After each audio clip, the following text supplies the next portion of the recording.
오늘 우리 교회는 주일 예배를 총동원 선포를 위한 주일로 지킵니다. 우리는 지난 9월 한 달 동안 결실의 계절 가을을 맞아서 우리가 추수해야 될 아름다운 것들을 기억하며 하나님 앞에 기도하며 한 달을 지내왔습니다. 이제 10월 한 달은 코로나19 상황으로 인해서 교회와 신앙을 떠나버렸던 사람들과 아직도 복음을 듣지 못하는 우리 이웃들과 가족들을, 그 영혼들을 위해서 초청하고 그들에게 구원의 복음을 선포하는 그런 귀한 총동원의 준비를 시작하고자 합니다. 우리가 이 모든 일을 하나님 앞에 아뢰고 주님의 도우심을 간구할 때 하나님께서 우리의 심령을 식어버리고 차갑게 식어버린 우리 심령을 뜨거운 심령으로 바꿔주셔서 우리가 영혼들마다 불쌍히 여길 수 있는 그런 아름다운 신앙의 회복의 역사가 일어날 수 있기를 간절히 축원합니다. 우리 그런 마음을 담고 우리 이렇게 신앙의 인사를 나누길 바랍니다. 생명을 구원하는 사명을 감당합시다. 성전의 빈자리를 채웁시다. 아멘. 하나님께서 우리에게 구원의 은총을 베풀어 주셨는데 그 은혜를 우리가 기억하고 아직도 하나님을 알지 못하는 우리 주변의 사람들에게 하나님의 복음의 은혜를 증거하여서 코로나19로 비워버렸던 이 성전이 가득 채워지고 하나님의 영광을 볼 수 있는 그런 축복의 시간이 우리 가운데 있기를 간절히 바랍니다. 우리가 총동원 주의를 지킨다는 것은 우리들에게 세 가지 큰 의미가 있습니다. 첫 번째는 코로나19로 신앙을 떠나버렸던, 그래서 방황하고 있는 우리와 함께 신앙생활했던 성도들에게 사랑의 손을 내미는 헌신의 시간이 바로 총동원 주일입니다. 그분들이 지금 어떤 상황에 있는지 알지 못합니다. 어떤 분들은 여러 가지 질병과 아픔과 고통으로 방황하는 사람들도 있을 것입니다. 또 생각지 못한 어려움 때문에 절망하고 좌절하고 계신 분도 계실 것입니다. 그분들을 위하여 사랑의 마음을 품고 그들에게 하나님의 은혜의 손길을 내미는 것, 그것이 총동원 주일입니다. 두 번째는 우리 가족이나 우리 이웃들 중에서 아직도 세상의 소리에 귀를 기울이며 살아가면서 복음의 은혜를 깨닫지 못하고 있는 사람들이 있다는 것입니다. 이번 기회에 그들을 초청해서 복음만이 참된 생명의 길인 것을 증거함으로 그들의 생명이 하나님의 품으로 돌아올 수 있는 그런 축복이 있기를 간절히 바랍니다. 마지막 정말로 가장 중요한 세 번째는 우리가 포기하고 잊어버렸던 구원의 은혜가 무엇인지를 우리가 새롭게 기억하는 복된 은혜입니다. 우리가 총동원 주일은 남에게 뭔가를 베풀고 증거하는 것으로 생각하는데 결코 그렇지 않습니다. 우리를 사랑하시는 하나님을 내가 만나는 것입니다. 그 하나님을 만남으로 그것이 선한 영향력이 되어서 사람들에게 하나님의 복음의 은혜를 증거하게 되는 것입니다. 그러므로 총동원은 다른 누구를 위한 행사가 아니고 나를 향한, 내가 바로 서서 하나님을 만나는 축복의 시간이 되어야 될 줄로 믿습니다. 그런 귀한 은혜를 통해서 교회가 새로운 방향을, 새로운 꿈과 비전을 회복할 수 있는 그런 아름다운 시간이 될 수 있기를 간절히 축원합니다. 성경을 보게 되면 우리가 성경 안에서 두 부류의 사람들을 만날 수 있습니다. 첫 번째 부류는 삶의 모든 과정을 통해서 하나님을 만나고 경험함으로 믿음의 고삐를 놓치지 않고 더욱더 순종함으로 오직 하나님만을, 주님만을 따르는 신앙의 사람들입니다. 그 대표적인 사람이 야곱이 아닌가라는 생각을 해봅니다. 성도 여러분, 야곱이 어떤 사람이었습니까? 야곱은 처음에는 하나님조차 인정하지 않냐고 자신의 욕망대로 자신의 뜻을 이루기 위해서 아버지와 형을 이용하고 배신했던 그런 간악한 사람이었습니다. 하지만 그가 베들에서 하나님을 만납니다. 하나님이 찾아오셔서 나의 상처진 것들, 나의 거짓된 것들을 깨트려 주시고 어루만져 주시고 회복하여 주시는 하나님을 만나게 됩니다. 늘 함께 하시는 은혜의 하나님을 만나게 됩니다. 뿐만 아니라 야곱 광변에서 형 예서의 문제를 놓고 하나님 앞에 정말로 목숨을 걸고 기도할 때 두려움과 근심과 염려를 가지고 하나님의 이름을 부를 때 하나님께서는 야곱을 만나주시고 야곱의 이름을 이스라엘로 바꾸어 주셨습니다. 하나님을 만남으로 그의 삶 속에 변화의 역사가 시작되었습니다. 영원히 흔들리지 않는 믿음의 자리에 설 수 있는 은혜를 깨닫게 되었습니다. 어떤 상황 속에서 오직 하나님만을 바라볼 수 있는 그 야곱의 신앙이 온 이스라엘 백성들의 신앙의 고백이 된 것입니다. 우리도 주의 성전에서 하나님을 만날 때마다 야곱과 같이 하나님의 은혜를 경험함으로 우리의 생각들이 변화되게 하시고 우리의 시각들이 변화되게 하시고 하나님의 귀한 은혜의 자리에 설 수 있는 그런 아름다운 변화의 시간을 살아갈 수 있는 우리 모두가 될 수 있기를 간절히 축원합니다. 또 한 무리의 사람을 대표할 수 있는 사람은 아브라함의 조카인 롯이라 이야기할 수 있을 것입니다. 성도 여러분, 아브라함이 갈대아 우르에 있을 때 그들은 부유한 삶을 살았습니다. 풍부한 삶을 살았습니다. 그런데 그 모든 것들을 다 내려놓고 하나님이 약속하신 가나안 땅을 향하여 출발한다는 것은 결코 쉬운 일이 아니었습니다. 그럼에도 불구하고 아브라함과 그 조카 롯은 하나님의 은혜를 사모하는 마음을 가지고 오직 하나님만을 섬기겠다고 결단하는 그 마음을 가지고 가나안을 향하여 출발하였습니다. 그런데 여행을 하다 보니까 세상에 소리가 들려왔습니다. 힘들고 어려운 현실을 만나게 되었습니다. 그때 롯의 눈에 들어온 것이 소돔과 고모라였습니다. 소돔과 고모라 땅은 죄악이 관영한 땅이기도 했지만 그곳은 물이 풍부하고 풀이 많았습니다. 아브라함과 롯이 유목민을 가축을 기르는 그런 삶을 살 때 물과 풀은 그들에게 절대적인 것이었습니다. 그것을 보고 롯의 마음이 흔들렸습니다. 그리고 하나님을 따르겠다고 결심했던 그 결심을 잊어버리고 소돔과 고모라 땅을 선택하였습니다. 그들의 선택의 결과로 소돔과 고모라 땅은 큰 심판에 놓이게 되었습니다. 뿐만 아니라 롯의 아내는 소돔과 고모라에 대한 미련을 버리지 못하고 소돔과 고모라 땅에 두고 왔던 것, 그것이 생각나서 뒤를 돌아볼 때 소돔 기둥으로 변하는 심판을 받게 된 것입니다. 이것이 주님을 떠나버린 사람들의 말로인 것입니다. 오늘 말씀에도 주님을 따르다가 주님을 떠나버린 사람들과 어떤 상황 속에서도 오직 주님만을 붙잡고 하나님만을 의지하며 살겠습니다 결단하며 주의 은혜 안에서 제자로 살아가는, 주님을 따르는 제자들의 모습을 발견하게 됩니다. 성도 여러분, 주님을 따른 사람들과 주님을 떠난 사람들의 차이는 무엇입니까? 그 의미가 무엇인지를 우리가 함께 생각해 보면서 은혜를 받기를 원합니다. 오늘 말씀을 보면 먼저 주님을 떠난 사람들의 모습을 살펴볼 수 있습니다. 예수님 당시에 예수님께서 큰 기적의 역사, 사람들이 행할 수 없는 큰 일들을 행할 때 많은 사람들이 주님을 따라다녔습니다. 주님을 따라다닐 때 생각지 못한 일들을 만나게 됩니다. 베스다 광야에서 주님께서 주님을 따르는 많은 사람들을 바라보면서 목자 없는 양과 같이 방황하는 그들의 영혼을 불쌍히 여기셨습니다. 그들에게 하늘의 복음을 증거해 주셨습니다. 뿐만 아니라 그들이 먹지 못하고 배고픔에 빠져 있을 때 오병이어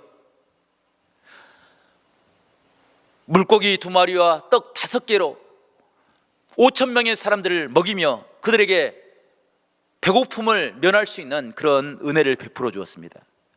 예수님을 따르던 많은 사람들이 떡과 생선을 먹고 나서 그들의 마음속에 이런 생각을 갖게 되었습니다. 만약 예수님이 우리의 왕이 되신다고 한다면 로마의 압제에 시달리는 우리가 이 압제에서 벗어날 수 있는 길을 얻을 수 있을 것이다. 그리고 예수님을 정치적으로 이용해서 왕으로 삼고자 하였습니다. 그러나 예수님께서는 그들의 잘못된 신앙에 전혀 동요하지 않았습니다. 오히려 산으로 들어가서 홀로 기도하셨습니다. 그리고 주님께서는 주님을 따르는 사람들에게 내가 생명의 떡이다, 나를 먹어야, 이 땅의 삶이 아니라 나를 먹고 참된 하나님의 복음의 은혜를 깨달아야 참된 믿음의 사람들이 될 것을 선포하셨습니다. 그런데 도저히 예수님을 따랐던 많은 무리들의 지혜로는 예수님의 말씀을 이해할 수가 없었습니다. 그래서 그들은 자신의 생각대로 자신들이 살고 싶은 삶의 모습을 찾아서 예수님을 떠나버리고 말았습니다. 그들이 다 떠난 후에 예수님께서 제자들을 모아놓고 묻습니다. 너희도 떠나려느냐? 많은 사람들이 자신의 욕심과 자신의 계획과 자신의 삶의 상황에 따라서 나를 떠나버렸는데 너희도 떠나려 하느냐라고 물었습니다. 그때 베드로가 주님을 향하여 말씀합니다. 주님께만 영생이 있습니다. 주님께만 구원이 있습니다. 주님의 사랑만이, 주님의 은혜만이 우리를 구원하는 능력이 됩니다. 우리가 어찌 주의 생명의 은혜를 저버리고 멸망의 길로 나갈 수 있겠습니까? 라고 고백하였습니다. 그리고 영원토록 주님을 따르며 주님을 의지하며 살 것을 결단하였습니다. 성도 여러분, 이 주일에 주의 말씀을 들을 때 우리도 주의 음성을 듣는 복된 귀한 은혜가 있기를 간절히 바랍니다. 너희도 세상 사람들처럼 세상을 향하여 떠나려느냐 묻는 우리를 향하여 주님만이 우리의 생명입니다. 주님만이 우리의 구원입니다. 고백할 수 있는 복된 믿음의 사람들이 될 수 있기를 간절히 축원합니다. 그래서 정말 우리가 제자의 삶을 회복하고 하나님의 복음의 은혜를 누리며 살아가는 복된 귀한 역사가 있기를 간절히 바랍니다. 특별히 우리가 총동원 주일을 선포하고 이제 총동원 주일에 모든 일들을 감당하려고 할 때 주의 은혜를 붙잡고 이 사명을 온전히 감당할 수 있는 귀한 은혜가 우리 가운데 있기를 간절히 바랍니다. 성도 여러분, 어떤 사람들이 주님만을 따르는 사람들입니까? 첫 번째, 그들은 주님께서 주시는 생명의 양식을 맛본 사람들입니다. 주님 안에서 하나님이 허락하신 참된 평안의 은혜를 맛본 사람들입니다. 주님께서 우리를 회복하시는 놀라운 은혜를 맛본 사람들, 그 사람들은 주님을 떠나지 않았습니다. 요즘 핸드폰 검색에 큰 비중을 차지하는 단어가 있는데 그 단어가 맛집입니다. 맛집. 여행을 가거나 식사 시간이 되면 많은 사람들이 맛집을 검색을 한다고 합니다. 맛있는 곳, 맛있게 먹었던 곳, 그것을 많은 사람들에게 소개하고 올려놓는 그런 프로그램들이 있습니다. 예전에는 식당에 가면 식당을 잘 홍보하기 위해서 한 부류의 사람들을 붙잡고 그들에게 후하게 서비스도 하고 대접을 했습니다. 그 대상이 아줌마들이었습니다. 제가 신방을 하면서 이렇게 식사를 하고 맛있는 집을 이렇게 가서 식사를 하다 보면 거의 90% 이상의 맛집에는 이 아줌마들이 있습니다. 그래서 식당 주인들은 전략적으로 그들에게 서비스를 후하게 해주었습니다. 그런데 요즘은 그 자리를 유튜버들이 대신 하고 있습니다. 횡포를 부릴 만큼 많은 사람들에게 식당을 홍보하고 또 그것을 이용해서 자신들의 이익을 챙기고 있다는 이야기를 들었습니다. 그런데 우리가 이런 홍보, 물론 홍보도 중요합니다. 그런데 이것보다 더 중요한 핵심은 맛집은 말 그대로 맛이 있어야 맛집이 될 수 있습니다. 맛을 보고 맛이 있으면 소문이 나게 돼 있고 그곳에 사람들이 몰려 들게 돼 있습니다. 맛을 내는 것, 맛집이 맛을 내는 것, 그것이 정말로 중요합니다. 교회가 맛을 내야 됩니다. 교회는 구원의 맛을, 교회에 찾아온 심령들이 하나님의 말씀을 듣고 그 말씀으로 인해서 삶의 문제들이 해결받고 마음의 안식을 얻는 것, 그것이 교회의 맛인 것입니다. 그 맛집은, 그 구원의 맛은 다른 사람들이 내는 것이 아니라 우리 성도들 한 사람 한 사람이 하나님의 구원의 은혜를 깨닫고 하나님의 은혜를 맛보게 될 때 그 맛이 이루어지는 것입니다. 성경의 인물들을 보게 되면 그 사람들의 특징 중에 하나가 바로 하나님께서 허락하시는 특별한 은혜를 맛본 것입니다. 영혼이 구원받고 삶의 문제들이 해결받고 하나님의 은혜를 깨닫는 것입니다. 믿음은 흉내내는 것이 아닙니다. 적당하게 타협하는 것이 아닙니다. 오직 예수 그리스도만이 나의 구원자인 것, 그것을 깨닫고 주님 앞에 엎드려 하나님의 은혜를 간구하는 것, 그것이 신앙의 참된 맛인 것입니다. 바디메오는 주님을 만남으로 그의 눈이 열리게 되었고, 육신의 눈뿐 아니라 영혼의 눈이 열려서 오직 하나님만이 나의 구주라는 사실을 고백하고 주의 은혜 앞에 엎드려 하나님의 은혜를 구하였습니다. 나를 부족하다 꾸짖지 아니하시고 나를 용서하시고 나를 선한 길로 인도하시는 은혜 하나님, 그 은혜 하나님을 만난 베드로는 오직 하나님만을 의지하며 살겠다고 결단하며 주의 은혜를 간구하며 살아왔던 것을 보게 됩니다. 초대교회 많은 성도들이 그런 은혜를 경험했습니다.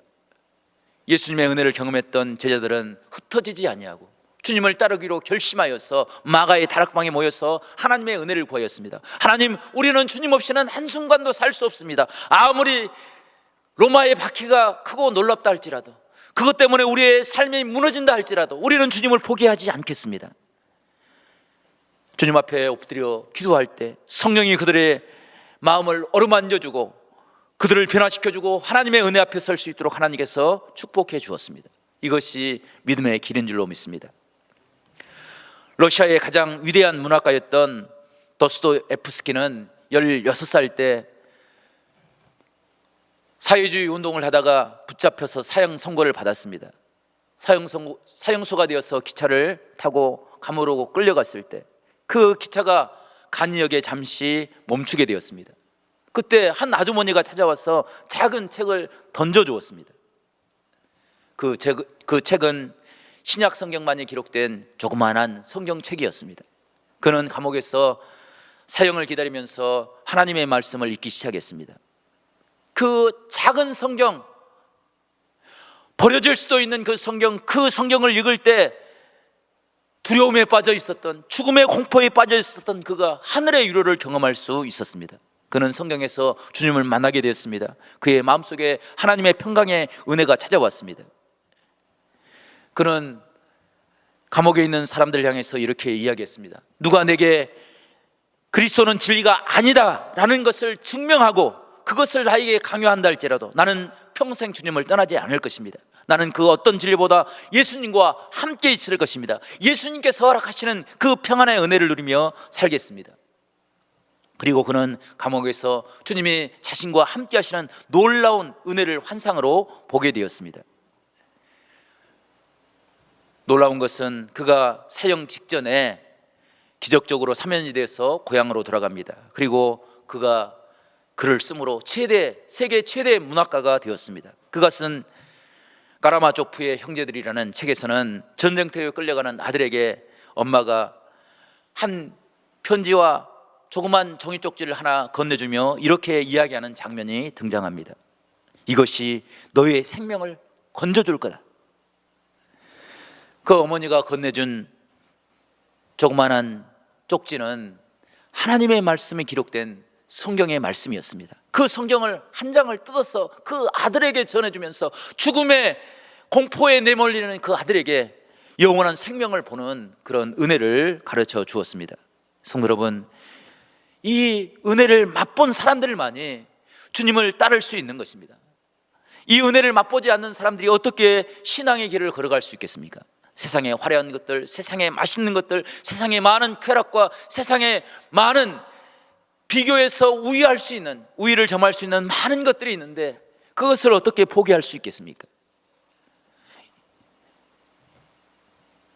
주님의 말씀을 경험할 때, 주의 은혜를 우리가 만나게 될 때, 그런 아름다운 신앙의 회복의 역사를 우리 모두가 누리며 살 수 있을 것을 믿습니다. 그 은혜를 베드로는 68절에 이렇게 고백하고 있는데 68절 말씀을 저와 여러분이 한번 읽어보겠습니다.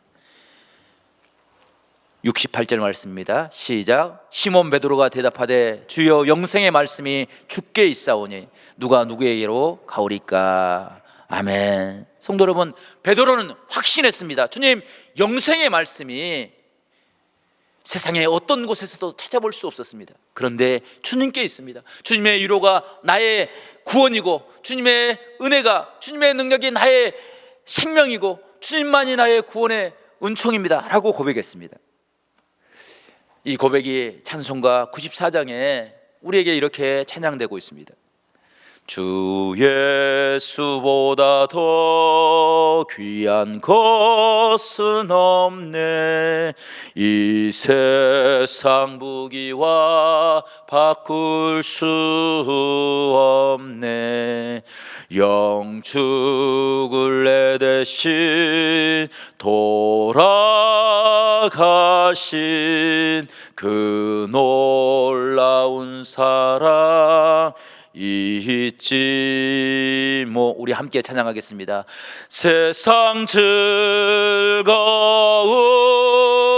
다 버리고 세상 자랑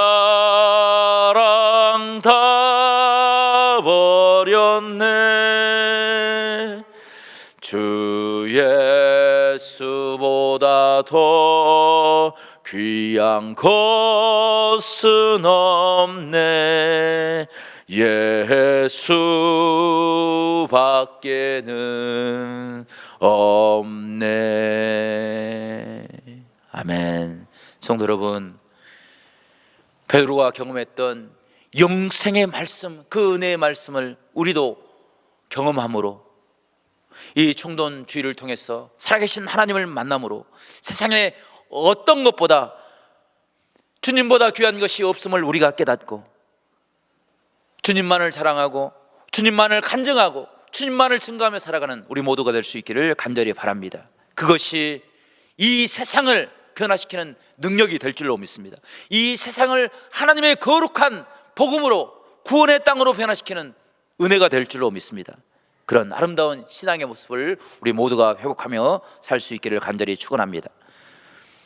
로마에서 남쪽으로 항구를 향해 가다 보면 코바디스라는 이름의 교회가 있습니다. 이 예배당은 사도 베드로에 관한 전설을 따라서 그를 기념하기 위해 세운 교회입니다. 네로 박해가 크게 달해 있었습니다. 그 상황에서 로마에 있던 성도들은 베드로를 그 핍박에서 구원하기 위해서 그를 다른 곳으로 피신하기 위해서 그를 인도했습니다.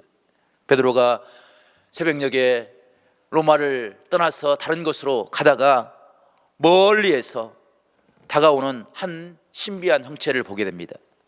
가까이 가서 그분을 뵐 때 그분이 주님이라는 사실을 깨닫게 되었습니다.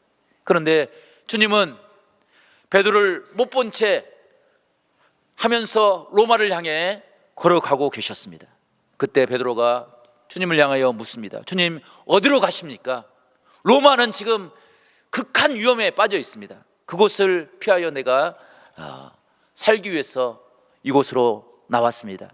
그때 주님께서 베드로를 향해서 이렇게 이야기합니다. 너가 버리고 나온 저 성도들, 너가 버리고 나온 저 교회들, 누가 그들을 구원할 수 있을까? 내가 그들을 위해서 다시 십자가를 위해서 로마로 간다라는 대답을 했습니다. 그때 베드로가 그의 마음속에 참된 신앙의 모습이 무엇인지를 깨닫게 되었습니다.